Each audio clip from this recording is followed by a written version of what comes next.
বাংলাদেশে রোবোটিক থেরাপির মাধ্যমে শয্যাশায়ী রোগীদের জন্য নতুন এক ভোরের গল্প শুরু হয়েছে। বাংলাদেশ মেডিকেল বিশ্ববিদ্যালয়ের রোবোটিক রিহ্যাবিলিটেশন সেন্টারে পরীক্ষামূলকভাবে যারা বিছানায় পড়েছিলেন তারা ধীরে ধীরে হাঁটার শক্তি ফিরে পাচ্ছেন। অনেক রোগী আবার স্বাভাবিক জীবনে ফেরার আশা দেখছেন। সেন্টারে রয়েছে 12টি রোবট, যার মধ্যে 22টি কৃত্রিম বুদ্ধিমত্তা নির্ভর। রোগীর শরীরের নড়াচড়া, পেশির প্রতিক্রিয়া, ব্যথার মাত্রা ও ভারসাম্য বিশ্লেষণ করে স্বয়ংক্রিয়ভাবে থেরাপি পরিচালনা করে এই রোবটগুলো। প্রতিটি যন্ত্রে সংযুক্ত রয়েছে সেন্সর ভিত্তিক ফিডব্যাক সিস্টেম, যা চিকিৎসককে রিয়েল টাইমে তথ্য দেয়।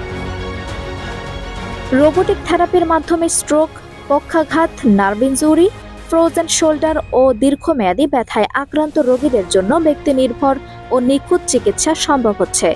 এখানে আছে robotic gait training, arm rehabilitation device, neuro feedback system ও ভার্চুয়াল রিয়েলিটি থেরাপি।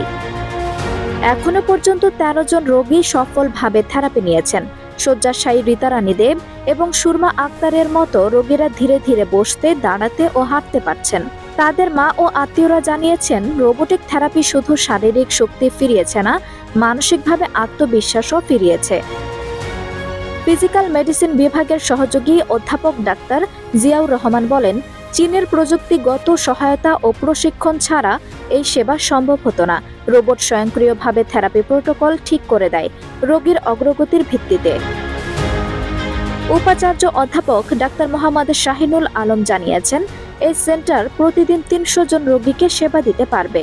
বিদেশে প্রতি সেশনের খরচ 30 থেকে 40 হাজার টাকা হলেও বাংলাদেশে এই থেরাপি স্বল্প মূল্যে বা দরিদ্রদের জন্য বিনামূল্যে প্রদান করা হবে। দেশের স্বাস্থ্য খাতে এটি নতুন দিগন্ত উন্মোচনের পথে এক বড় ধাপ। আঞ্জুম হক আরবি, নাগরিক প্রতিদিন।